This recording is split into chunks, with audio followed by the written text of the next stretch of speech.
Author is funded by the Pacific Northwest Writers Association, supporting writers from pen to publication since 1955. To learn more about the PNWA and their yearly conference, please go to pnwa.org.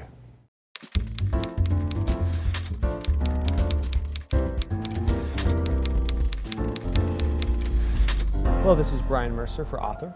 Today I'm sitting with John Green, author of The Fault in Our Stars. John, welcome to Author. Oh, thanks for having me. So I read your book, and wow, a book about young people with cancer, and I was dying to know. I mean, it's a tough subject to handle, and I wondered what inspired you to write it. Well, I worked as a student chaplain at a children's hospital about 12 years ago, and I knew a lot of young people with cancer then, and so that was sort of the initial inspiration, but could never really find a way into the story. I kept trying to write it over and over and over again for almost 10 years. And then finally, through my friendship with a young woman who had cancer, I was drawn out of the story enough to finally write it.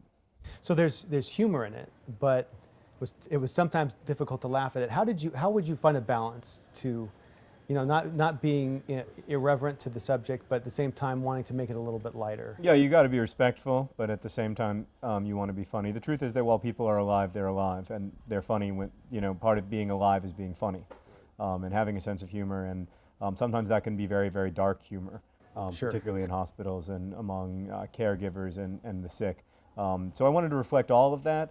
But I wanted to try to do it in a respectful way. And your friend who had the cancer, is she the protagonist, or? No. She's very different as a person, or she was. She's since died, but she was very different from Hazel, and I think it would be important to her that I say that. Right. She wouldn't want people to think that she watches America's Next Top Model or anything. So she was very different, but I do think that if it hadn't been for knowing Esther, I never could have had a way into the story. How do you choose your projects? Well, my editor would say poorly, because I spend a lot of time choosing, and I often go down roads that are the wrong road for many months or years.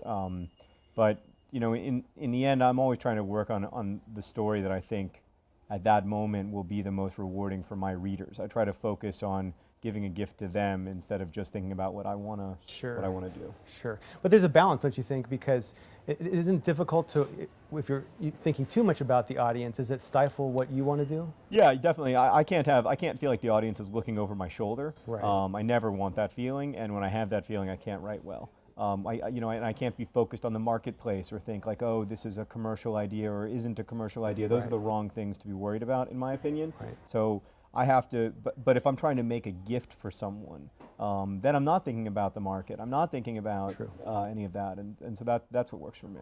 Yeah, it seems like it would be difficult to always have to think about the audience and to think about what your next project's going to be, especially when you have such a following and there's this higher and higher expectations for what you do. How do you handle the pressure when you're going to the next project to kind of to write without that hanging over your head? Well, it is different, but at the same time, I try to be conscious of the fact that it's a great gift. It's a great gift to have readers. It's a great gift to know that the next book that I write will have readers, Right. That it will get published. That's a wonderful, wonderful blessing, and that wasn't in my life for a long time, so I'm still grateful for it. But it does change your relationship with both your audience and your stories when you have that experience of having had a book come out before. Sure. And as far as how I manage the pressure, primarily by trying to be focus on the writing instead of anything else. Yeah, I found it surprising. I was the only one, I think, who didn't guess the ending. Oh yeah. of that. Yeah, I didn't really want it to be a secret, but I also didn't want it to be not a secret. I mean, generally with my books, there's no real proper plot twists. So that's not really the way I write, but I wanted the story to have a turn, because I wanted to kind of show the capriciousness of disease, the fact that the universe can be pretty cold to us and to our expectations. When did you know you wanted to be a writer? Oh, I mean, I always wanted to write from the time I was very little, but I never thought of it as a realistic career goal, I thought of it like the way you would think of being an astronaut or something. Sure. But what I didn't know then is that lots of people find ways to make a living writing. Sometimes it's through writing books, sometimes it's not, but there are lots of different ways to, to use language and writing to get by. Sure. And you wrote reviews, book reviews early on in your career. How did that inform, when you came time to write your own stuff, what did you learn from that?